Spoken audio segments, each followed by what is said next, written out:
What's going on, everyone? Welcome back to the channel. So when we dynoed Project Mixed Up Boss, we did a lot of testing, and you've seen that in all of the videos that I brought you. But there were some things that I didn't show you, and I'm going to bring it back to light today. You know, the age-old question, conventional motor oil versus full synthetic.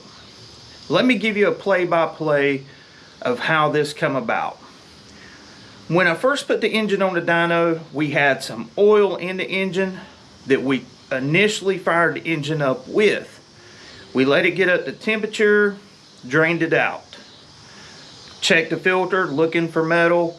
We put Amsoil break-in conventional motor oil back in the engine and then continued using that oil with the rest of our testing. Well, once we got to the point where we were hitting a horsepower wall, Greg Finnegan of the Race Engine Challenge dyno service suggested to me that we drain the break-in oil out and go with some full synthetic. Now, luckily for me, he had a stockpile of VP Fuels 30 weight fully synthetic motor oil from previous race engine challenges that he had in the past when VP Fuels was sponsoring the events. So we decided to go that route. Now, I'm a Valvoline guy. I don't know what you guys and gals are, but I've always liked Valvoline VR1, but I decided to give it a try. So once we put the synthetic oil in there, man, I was thoroughly impressed. You know, because we had changed lash loops, ignition timing loops, carburetor spacers, jetting changes, all of which netted us small gains.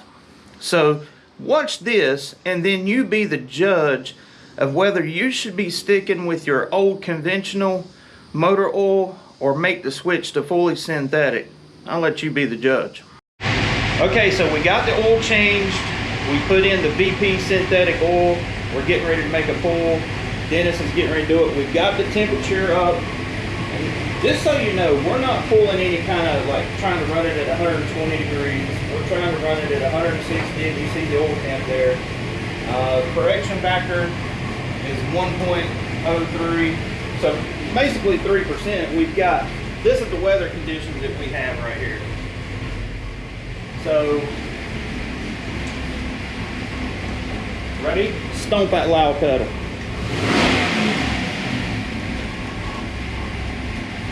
Ready to go.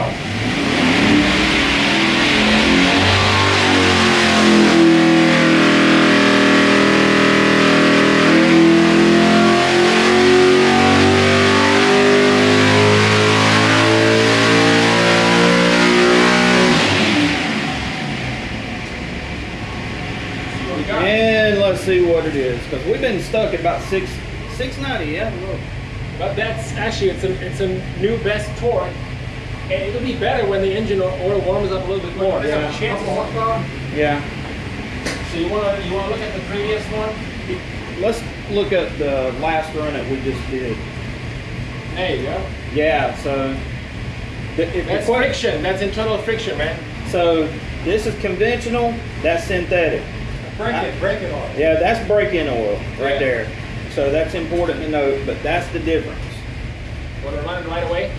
Let's do another Yeah. pull.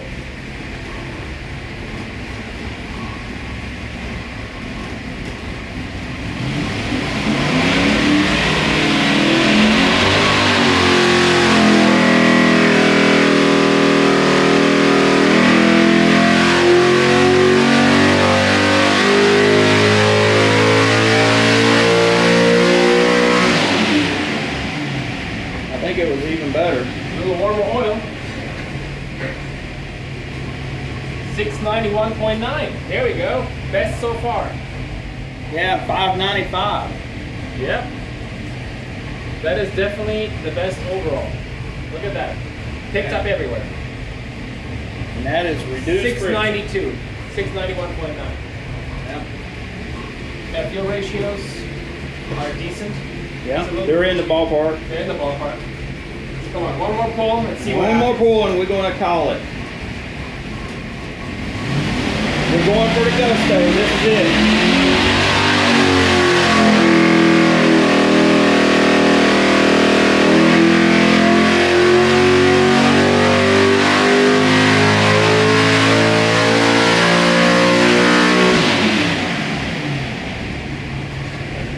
Survey says 3 back to back.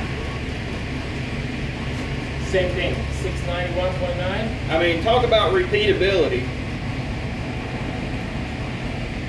Yeah, I guess the oil was not fully at temperature in the first one. Yeah. See, we actually, now there's heat soak. Yeah. See, the previous one was even better. We were 595 and 691.9. So last pull was the best. Yeah, that might make it did take my balls each off. Yeah.